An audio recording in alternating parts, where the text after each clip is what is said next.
उन्होंने ऑफर नहीं थी कि उन्होंने अपना ख्याल जाहिर किया था कि अगर ऐसा हो जाए तो अब आप यकीनन आप इस पे अपनी राय दे सकते हैं। जी, मैं शायद समझा नहीं होगा। मैं आपकी बात से इत्तेफाक करता हूँ। पहली बात तो ये कि उनकी जो दिल की ख्वाहिश थी उसके ऊपर मैंने 2 रीज़न दे दी।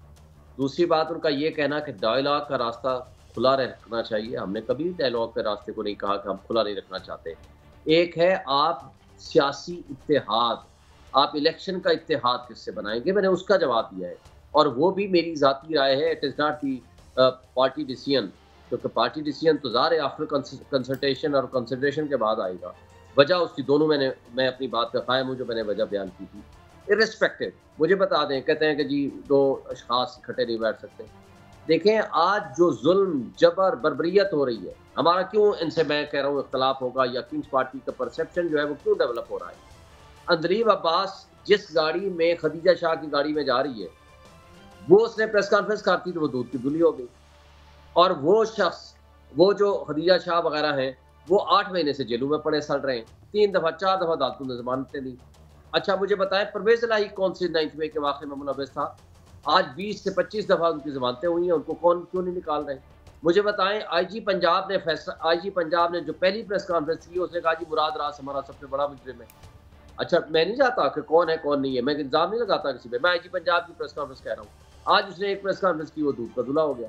अगर आप इस तरह प्रेस कॉन्फ्रेंसेस के ज़रिए लोग, आज जो ज़ुल्म जबर हो रहा है ये माशाअल्लाह के ज़माने में नहीं हुआ, ये मुशर्रफ के ज़माने में आप ये बात ठीक फरमा रहे हैं, लेकिन इसमें तो निगरान हुकूमत है। इस्तेकाम पार्टी की हुकूमत तो ये इंतकामी कार्रवाइयों का हिस्सा नहीं बन रही। वादियुल नज़र में ये निगरान हुकूमत है जो कि नहीं निगरान।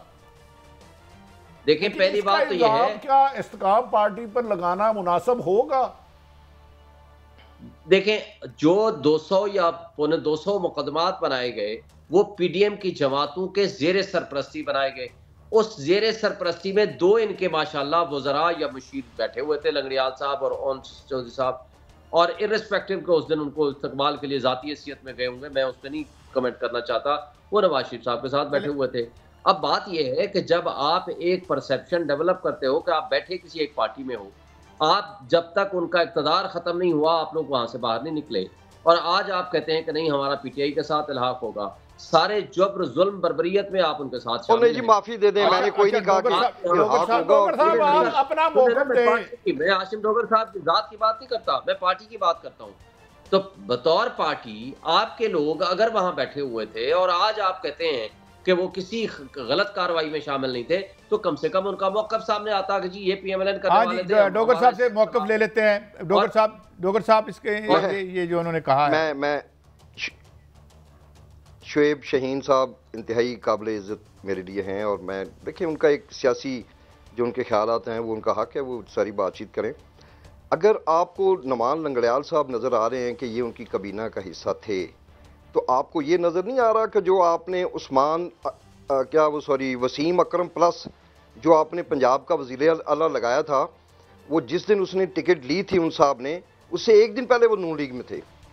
ये ऐसा ना करें खुदा के लिए शुएब साहब, ये लोगों की सोच चेंज होती रहती है। हमारी अगर सोच चेंज होगी है, ये कोई मज़हब है कि हमने खुदा न खास्ता मज़हब चेंज कर लिए?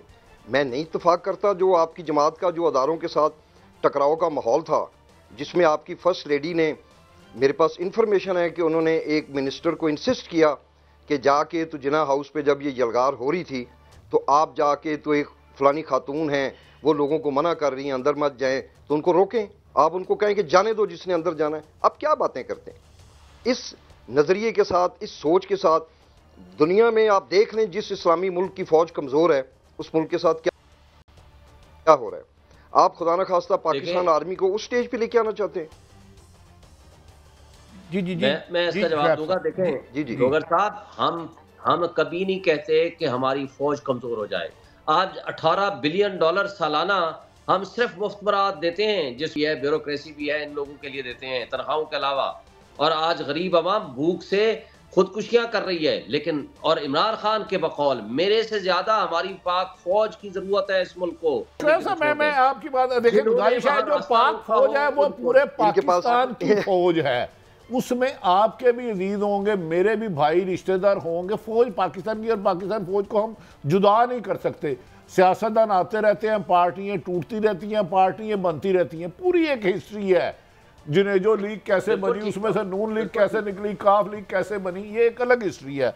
अच्छा, हम आ जाते हैं कि आप समझते हैं जो सुप्रीम कोर्ट में तरीके इंसाफ गई है प्राइम मिनिस्टर, साबिक प्राइम मिनिस्टर की जमानत के लिए, और दूसरा जो प्राइम मिनिस्टर साहब ने खुद फैसला किया, एक्स प्राइम मिनिस्टर मोहतरम इमरान खान साहब ने, कि वो खुद जाके अपना केस लड़ेंगे नैब अमेंडमेंट में, क्या आप समझते हैं आपको सुप्रीम कोर्ट से वहां रिलीफ मिल सकता है?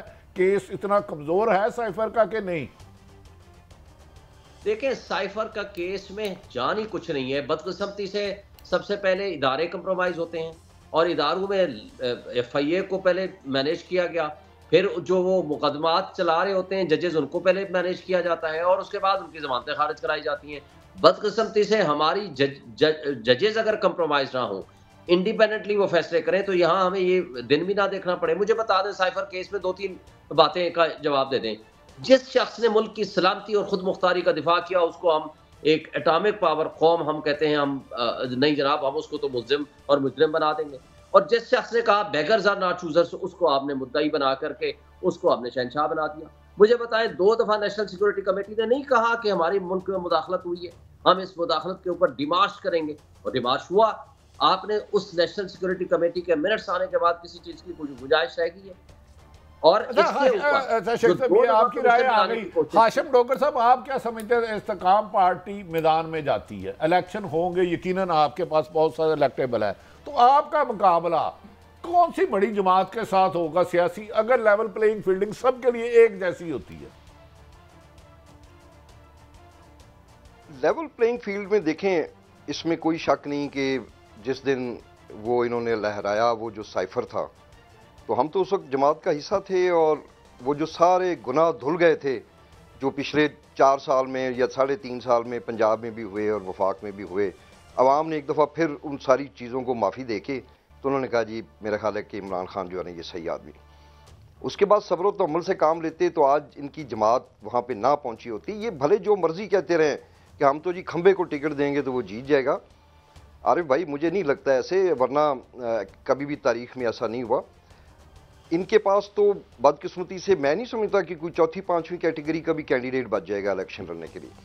तो उस सूरत हाल में अगर हमारा अलायंस नहीं होता या कोई ऐसी, मुझे खैर मैं तो उसका अभी तक नहीं हूँ, मेरा तो ख्याल है कि हमारा मुकाबला होगा देहात में तो खास तौर पे नून लीग के साथ होगा।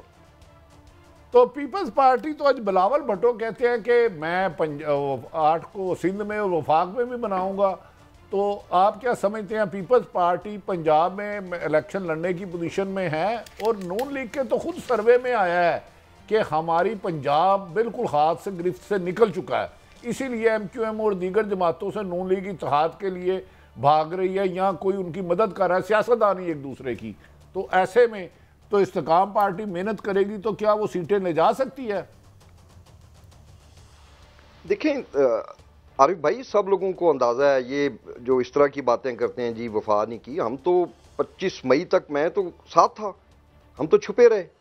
तो उसके बाद ये जब नज़र आया कि ये तो एक इनडेफिनिट पीरियड के लिए गायब होना पड़ेगा, ज़ाहिर है हम देहाती हलकों से हैं, हमने लोगों की खुशी गमी हर चीज़ में शामिल होना होता है, कुछ छोटा मोटा कारोबार करना होता है। तो मैं तो खैर उनमें से एक शख्स हूँ कि मुझे बाकियों का तो नहीं पता, मैंने तो वॉलंटियरली जाके, तो मेरे खिलाफ कोई ऐसा चीज़ भी नहीं थी और मैंने प्रेस कॉन्फ्रेंस की थी, क्योंकि मैं देखें, मैं कोई कौमी सतह का लीडर नहीं हूँ, मेरा कंसर्न सिर्फ और सिर्फ अपने सूबाई हल्के से है, और मैं उस लेवल पे नहीं चाहता कि मैं नून लीग को क्लीन रन दूँ या वो बिल्कुल आराम से बैठ के हम गायब रहें और वो इलेक्शन लड़ें। तो पंजाब में पीपल्स पार्टी का आपने सवाल किया है, अगर कोई पीपल्स पार्टी से वाबस्ता लोग मेरी बात सुन रहे हैं तो मैं उनकी दिल आज़ारी नहीं करना चाहता, मगर मेरा नहीं ख्याल कि इनका पंजाब में कोई फुटप्रिंट है। थोड़ी बहुत 2-4 सीटें कौमी की या सूबाई की मिल जाएं तो उसका मैं कुछ कह नहीं सकता। अच्छा, एक आखिरी सवाल उसके बाद शहीन साहब से आपने करना। हाशिम साहब, गुजारिश ये है कि मान लिया 9 मई का वाकया नहीं होना चाहिए, दिल खराश है, लेकिन उसके अलावा जो लोग उसमें मुलवस नहीं है, क्या उन तमाम लोगों को सियासत में हिस्सा लेने का हक होना चाहिए कि नहीं? बिल्कुल, जिन लोगों का कोई कसूर नहीं है तो उनको तो नहीं रोकना चाहिए, वो अपना करें, मगर पहले अपना कोई, अब इससे फिर वो शोएब शहीन साहब नाराज ना हो, मगर देखें, लीडर्स के बगैर तो पार्टियां नहीं चलती ना। जब लीडर्स नहीं होते तो फिर वही वाक़यात होते हैं कि अवाम खुद कानून अपने हाथ में लेती है और सारा कुछ होता है। पहले तो हमें ये देखना है कि क्या इमरान खान साहब अमली सियासत कर सकते हैं या नहीं। अगर वो कर सकते हैं तो क्या सिचुएशन होगी, और अगर वो नहीं कर सकते तो कौन सी मुतबादल क़यादत के नीचे ये लोग आएंगे। मगर मेरा ज़ाती पॉइंट यही है कि अगर कोई शख्स डायरेक्टली इनडायरेक्टली मुलव्वस नहीं है तो उसको तो सियासत करने की इजाज़त मिलनी। अच्छा शुएब साहब, एक आखिरी सवाल आपसे, क्या आपने हिकमत अमली बना ली जिस तरह क्रैकडाउन वादियुल नदर में तरीके इंसाफ के खिलाफ ही किया जा रहा है, जो ग्राउंड रियलिटी है, मैंने तो उतना ही सच कहना जो मैं देख रहा हूँ, बिल्कुल किसी को नहीं दिया जा रहा। तो क्या आप समझते हैं कि अगर खुदा ना खास्ता आपके उम्मीदवार खड़े होते और उन्हें उठा लिया जाता है तो ऐसे में कोई नेक्स्ट लाएअमल बनाया है तरीके इंसाफ ने? जी बिल्कुल, हमारे पास लाएअमल है। और एक बात मैं 9th वे के हवाले से भी कहता जाऊँ, देखें 9th में एक इल्ज़ाम है, किस किस के ऊपर है वो एक इल्ज़ाम है, किस किस के खिलाफ प्रोसीडिंग्स होती हैं वो एक इल्ज़ाम है। जब तक कोई इल्ज़ाम साबित ना हो, जुर्म साबित ना हो, किसी के ऊपर कोई पाबंदी लीगली कॉन्स्टिट्यूशनली नहीं लगाई जा सकती। इसलिए मैं नहीं समझता कि कोई भी शख्स जिसको चाहे आप एक ब्लैंकेट आप दे दो, नहीं जनाब ये तो 9th में वाक़ है, और जिसको चाहे उठा लें, जिसको चाहे छोड़ दें, मुझे बता दें, फिर आपने ड्राई क्लीनिंग मशीनें लगा के उसमें से निकालना है तो ये तो कोई तरीका नहीं है। दूसरी बात, बिल्कुल हमारे पास है,